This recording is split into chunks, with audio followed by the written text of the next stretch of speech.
Hi guys, it's Hayden here from the popular music band Big Reef and popular podcast, the Big Reef Podcast.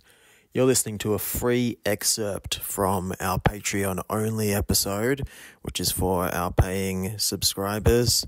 You can become a member and get full access to this entire thing over at www.patreon.com/Big Reef. Lots of other very sick stuff over there. You get our music before anyone else gets it, before it goes to streaming sites. You get demo and alternate versions of our music. And also you get free entry to certain shows. Speaking of which, we are launching our new EP. It's called Static Heat. It's out now. You can listen to it on streaming services anywhere. We're launching that on Thursday, the 23rd of May at Sideway Bar in Canberra. Get along to that. It is $10 entry. However, if you're a paying Patreon member, which is $8.50 a month, you get in for free. We're going to take down all of the names and just let those people in. So please subscribe over there, get into the gig for free. We'd love to see you down there. And if you do pay, come down and say hello to us. We'd love to meet you and we'd love to kiss your hands. Without further ado, we're going to get into a little bit of the Patreon only podcast. Thank you so much. Live from New York City, it's a Big Reef podcast featuring Hayden. Hi guys, it's me, Hayden Quinn. I'm so glad to be here, and I'm so glad to have some fun with you tonight. And I'm Morgan. I'm eating a big jar of Maver's super tasty, crunchy peanut butter. 5-star health rating. Hayden, what do you think about these health star ratings that they're putting in grocery stores? Shit, really. At the end of the day, you could give a 5-star. There are 5-star health ratings on some of the most heinous shit. I don't think it's real. And there's a third person here who isn't going to give her opinion. She's going to stick her tongue out and scoot out of the room. Despicable. What a stressful day it's been. I've had a week. I've had a week and a half within 7 days, Morgan. That's what it's been like for me. What about you? How many weeks have you had? That's sick. I don't think I've had a bowel movement in 2 days. Actually? I think so. That's not good. I stopped drinking coffee. Have you also stopped eating any kind of food? No, that's why I'm trying to eat apples and peanut butter now. A natural remedy. I don't know. Peanut butter loosen you up? Probably not. But I have think some prunes. But apple's got some fibre in it. But I find caffeine is a natural diuretic. Are you hurting? Like, is your stomach cramping? No. Huh. What about now? I just want to stop eating. And now? Now it's hurting. Now I feel it. I thought it might That's be. better. You're welcome. Welcome to the Big Reef Podcast. This is episode 5025, where the points mean nothing, but the episode numbers mean it all. You know, recently I purchased a 16 terabyte hard drive because I got addicted to torrenting TV shows. I'm listening. Big Reef, I'm listening. I'll only download 1080p rips of things with a 265 encoder because it's a smaller file size than a 264 encoder which retains the same quality. Don't get me started, Hayden. But anyway, I downloaded Monty Python. all 8 seasons of Whose Line Is It Anyway? Yeah, how deep into Whose Line did you get? I don't watch these things. I just collect them. And then I like to look through my Plex server and be like, know that it's there. Yeah, it's there if I need it. That's good. Yeah, no, just in case. That's pretty sick. Where the points don't matter. The points don't matter. Who's a better host of Whose Line Is It Anyway? The old English man with a bald head, Drew Carey, or Aisha Taylor? Clive Anderson, I think, is his name. And there's a really awkward interview between him and the Bee Gees. Have you ever seen that? Everybody go and look up Clive Anderson interviews the Bee Gees. Actually, this is ringing a bell now. He just keeps like taking cracks at Barry Gibbs and like, you know, how they sing with high voices and stuff. He's like, yeah, and I bet all the dogs in the neighborhood would be come running. That's a good bit. Yeah, but he won't stop. He won't stop. He like asks a genuine question and then Barry will answer it and then he'll like he'll shiv him. He'll like stab after a sincere answer. He'll just stab him again with another one. And then eventually Barry's like, "That's very funny, Clive. In fact, that's so funny. I think I might just leave." And then he stands up and like takes his microphone off, and Clive looks around like, "Is this a bit?" And then the other two brothers being, I have seen this. Yeah. It's a classic. It's a very, you know who ripped that off? And actually, I'm calling bullshit on. This is a total strap on. The CEO of Woolworths did the same thing. What are you talking about? You clearly haven't had your finger on the pulse. The CEO of Woolworths was interviewed on Four Corners probably like 2-3 months ago.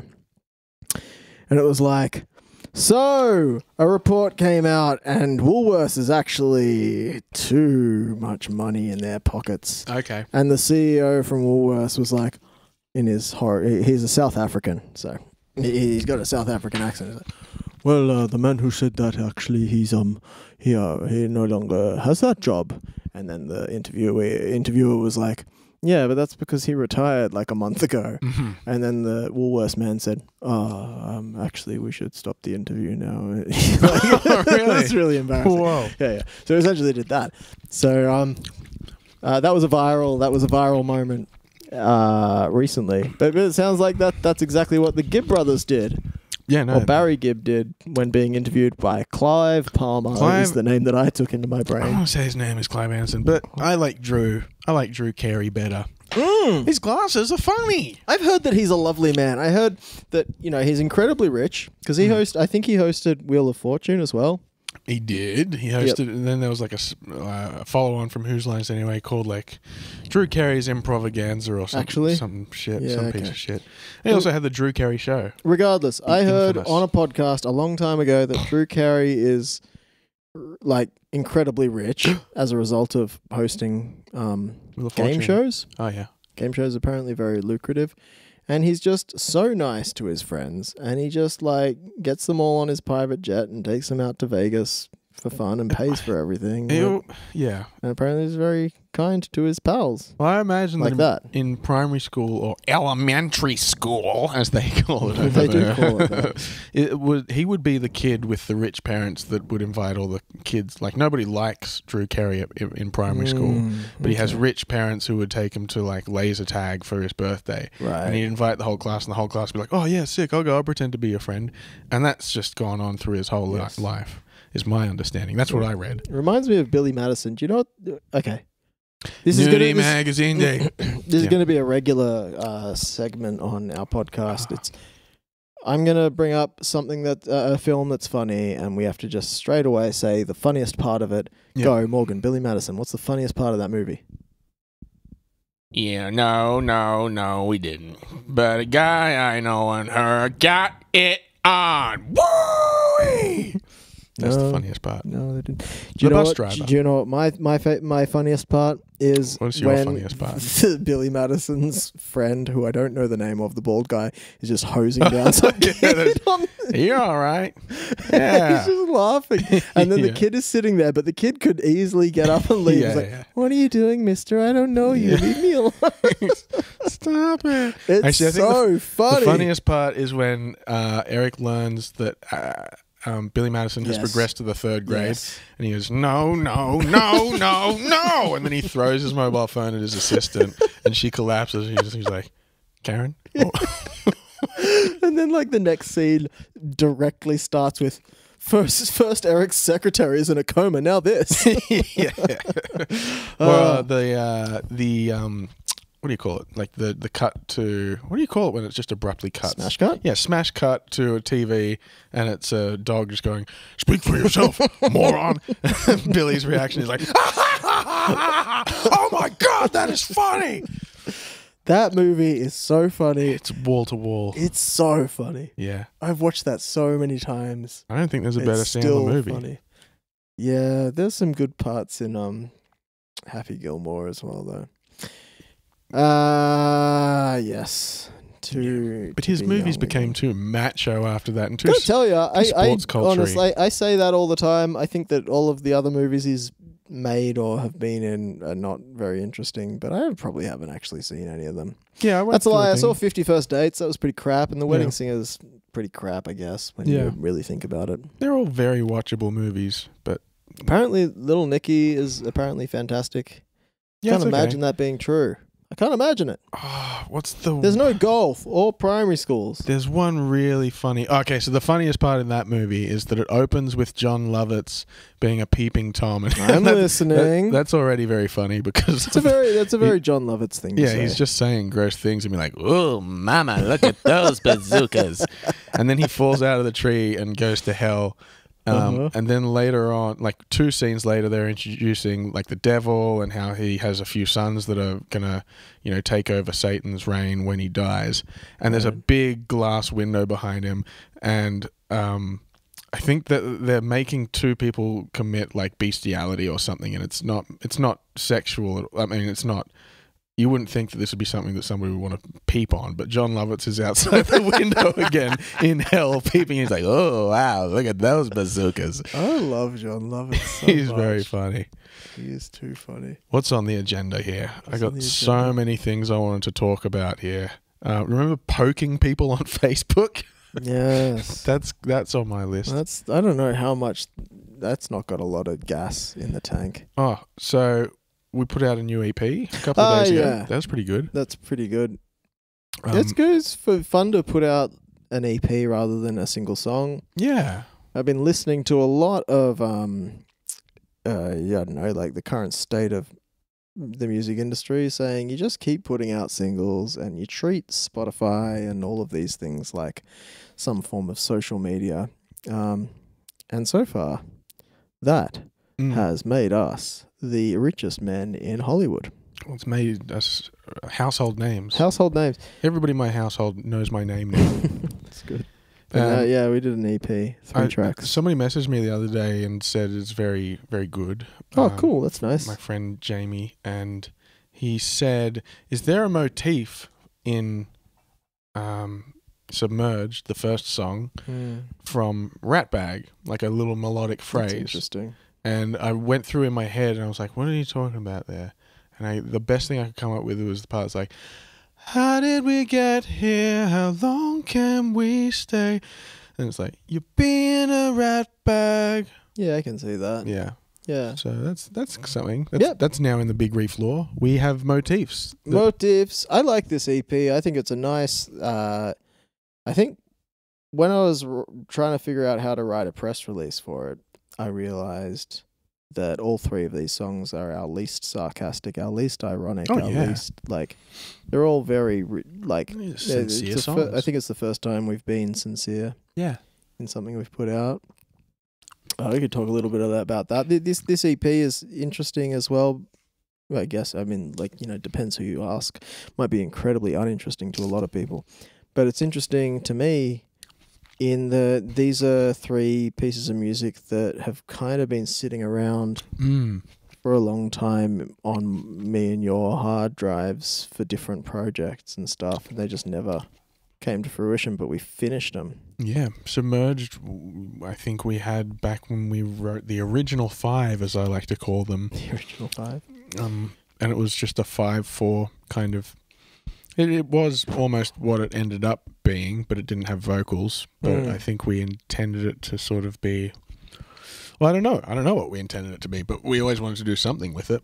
I really liked it. Yeah. Part of But that was kind of a holdover from Null, maybe, or it was going to be a solo track of yours. It was when I was listening to a lot of Peter Gabriel a long time ago, back when I was in Melbourne, I wrote there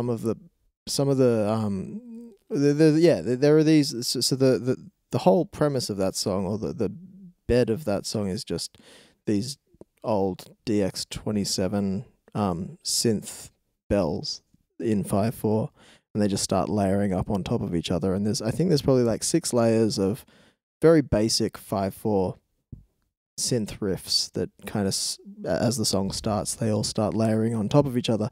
And the idea behind it, and the reason that I did it, was actually for an art installation at a music festival